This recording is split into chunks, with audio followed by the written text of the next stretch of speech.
তাহলে পাত্রী খুঁজতে আমাদের সুবিধা হতো। অতঃপর সুলাইমান আলাইহিসসালাম বললেন, আমি যে মেয়েকে বিবাহ করব তার 4টি গুণ থাকতে হবে। প্রথমত মেয়েটি হবে পর্দানসীন এবং দিনদার, দ্বিতীয়ত মেয়েটি হবে আমানতদার, তৃতীয়ত মেয়েটি ভালো বংশের হতে হবে এবং চতুর্থ হলো মেয়েটি সুন্দরী হতে হবে। অতঃপর পরের দিন থেকে সুলাইমান আলাইহিসসালামের রাজ কর্মচারীরা গ্রাম পেরিয়ে এবং সারা বিশ্বে এই কথা ঘোষণা করতে লাগলো, সুলাইমান বাদশাহ বিবাহ করতে চায় এবং এই 4টি গুণ যে মেয়ের ভিতরে থাকবে সেই মেয়েকে বিবাহ করবে। পরের দিন একজন গরিব জেলে মাছ বিক্রি করে বাড়ি ফেরার পথে দেখলো সুলাইমান বাদশার সৈন্যরা রাস্তা দিয়ে যাচ্ছে এবং সেখানে কয়েকজন লোক ভিড় করে দাঁড়িয়ে আছে। এটা দেখে জেলেও সেখানে দাঁড়িয়ে পড়লো। হঠাৎ করে সুলাইমান বাদশার সৈন্যরা এভাবে আসছে কেন? তখন একদল লোকটাকে বলল, সুলাইমান বাদশাহ বিবাহ করতে চায় এবং যে মেয়েকে বিবাহ করবে তার মধ্যে 4টি গুণ থাকতে হবে। মেয়েটি পর্দানশীল এবং দিনদার হতে হবে, মেয়েটি আমানতদার হতে হবে, মেয়েটি ভালো বংশের হতে হবে,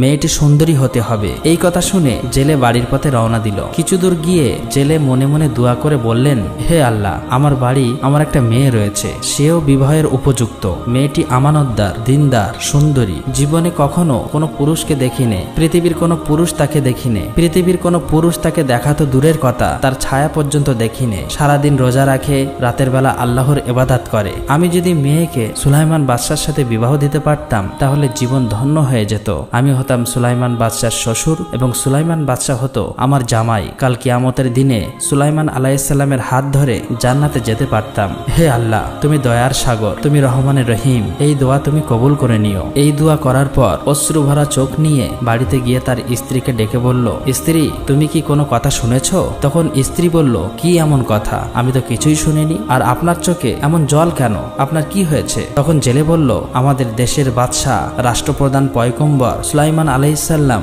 বিবাহ করতে চাই। তিনি যে মেয়েকে বিবাহ করবে তার ভিতরে 4টি গুণ থাকতে হবে। যে 4টি গুণের কথা বলেছে তার মধ্যে আমার মেয়ের 3টি গুণ আছে। মেয়েটি হতে হবে পর্দানশীল, দিনদার, মেয়েটি হতে হবে আমানতদার, মেয়েটিকে সুন্দরী হতে হবে এবং ভালো বংশের হতে হবে। আমাদের মেয়েটিকে যদি পয়গম্বরের সাথে বিবাহ দিতে পারতাম তাহলে জীবন ধন্য হয়ে যেত। তখন স্ত্রী বলল, আপনি এসব কি বলতেছেন? এমন কথা আর বলবেন না। আমরা হলাম জেলের বংশ, ঘর নাই, বাড়ি নাই, 3 বেলা খাবার নাই। পয়গম্বর সুলাইমান আলাইহিসসালাম হলেন বাদশাহ। সুলাইমান বাদশার রাজপ্রাসাদে কোনো কিছুর অভাব নাই, তিনি অনেক ধনী। আমরা হলাম গরিব মানুষ, এটা কিভাবে সম্ভব? এমন কথা আর বলবেন না। সুলাইমান বাদশার সৈন্যরা জানতে পারলে বিপদ হতে পারে, আমাদের পক্ষে এমন স্বপ্ন না দেখাই ভালো। এবারে জেলে মনের ব্যথা মনে নিয়ে মাছ ধরার উদ্দেশ্যে রওনা হলো। এদিকে মেয়েটি ঘর থেকে বার হয়ে বলল, আব্বাজান, কোথায় যাচ্ছেন? কোনোদিন তো এমন করে চলে যান না। এই প্রশ্নের উত্তর দিল না। কিছুক্ষণ পর মা মেয়ে যখন একসাথে বসেছিল তখন মা বলল, শুনেছি সুলাইমান বাদশাহ বিবাহ করবে। সে যে মেয়েকে বিবাহ করবে তার 4টি গুণ থাকতে হবে, আর সবগুলি গুণ তোমার মধ্যে আছে, শুধু গরিব ও জেলে হওয়ার কারণে বিবাহ দিতে পারলাম না। তখন মেয়েটি বলল, আম্মাজান, আমার যদি চরিত্রবান, আমানতদার, দিনদার ও আল্লাহওয়ালা সুলাইমান পয়গম্বরের সাথে বিবাহ হয় তাহলে আমার নারী জীবন সার্থক হয়ে যাবে। অতঃপর মা তাকে জোরে চড় মারল এবং বলল, খবরদার, এমন কথা মুখে বলবি না। বাদশাহ সুলাইমান যদি জানতে পারে তাহলে আর আস্ত রাখবে না। এমন স্বপ্ন আমাদের পক্ষে কখনোই দেখা সম্ভব নয়। তিনি কোথায় আর আমরা কোথায়? তিনি হলেন বাদশাহ আর আমরা হলাম জেলে। মেয়ে তখন কাঁদতে কাঁদতে ঘরের ভিতরে নামাজে বসে দোয়া করতে লাগলো, হে আল্লাহ, তুমি দয়াবান। যে সুলাইমানকে তুমি বাদশাহ বানিয়েছো সেই আমাকে তুমি জেলের ঘরে জন্ম দিয়েছো। যে সুলাইমান বাদশাকে তুমি ধনী বানিয়েছো সেই আমাকে তুমি গরিব বানিয়েছো। আল্লাহ, তুমি সবই পারো। হে আল্লাহ, সুলাইমান পয়গম্বরের স্ত্রী হিসাবে আমাকে কবুল করে নিও। ওগো আল্লাহ, সুলাইমান পয়গম্বরের সাথে আমার বিবাহ না হওয়া পর্যন্ত মৃত্যু দিও না। ওগো আল্লাহ, আমি ছোট থেকে এই পর্যন্ত শুধু তোমার ইবাদত করেছি, তোমার কাছেই চেয়েছি। সুলাইমান বাদশার সাথে আমার বিবাহ হলে নারী জীবন সার্থক হয়ে যাবে। কাল কিয়ামতের দিনে সুলাইমান নবীর স্ত্রী হিসেবে পরিচয় পাবো। আমার এই দোয়াকে তুমি ফিরিয়ে দিও না আল্লাহ। দোয়া করার পর চিঠি লিখে বিবাহর প্রস্তাব পাঠিয়ে দিল।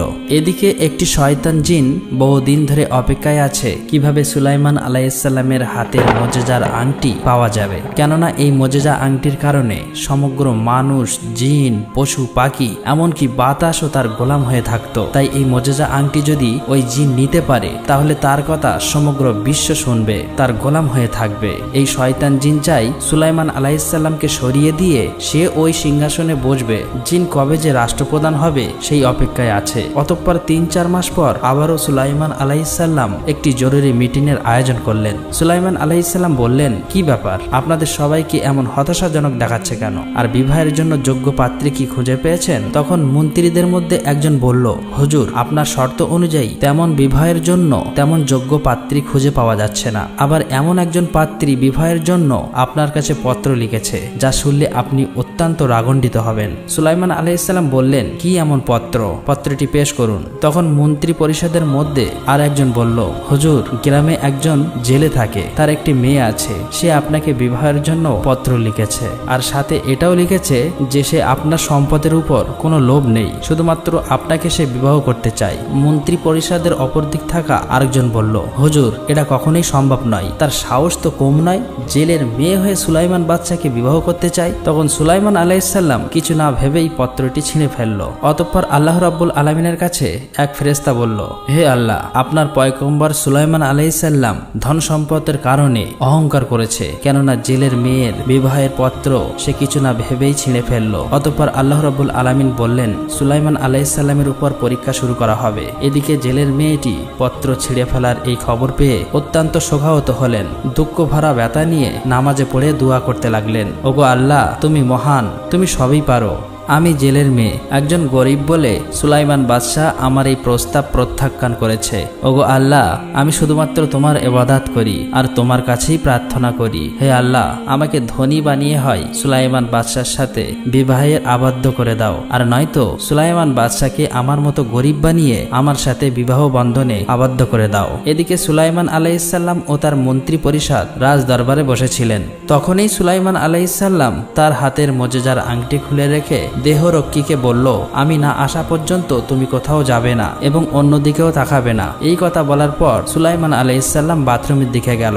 অতঃপর এই সুযোগে সেই শয়তান জিন সুলাইমান আলাইহিসসালামের রূপ ধারণ করে দেহরক্ষীর কাছে এসে বলল, আংটি তাড়াতাড়ি আমাকে দিয়ে দাও। চারিদিকে শোনা যাচ্ছে আমার মতোই একজন ছদ্মবেশে নকল সুলাইমান দেশের ভিতরে ঘোরাঘুরি করছে।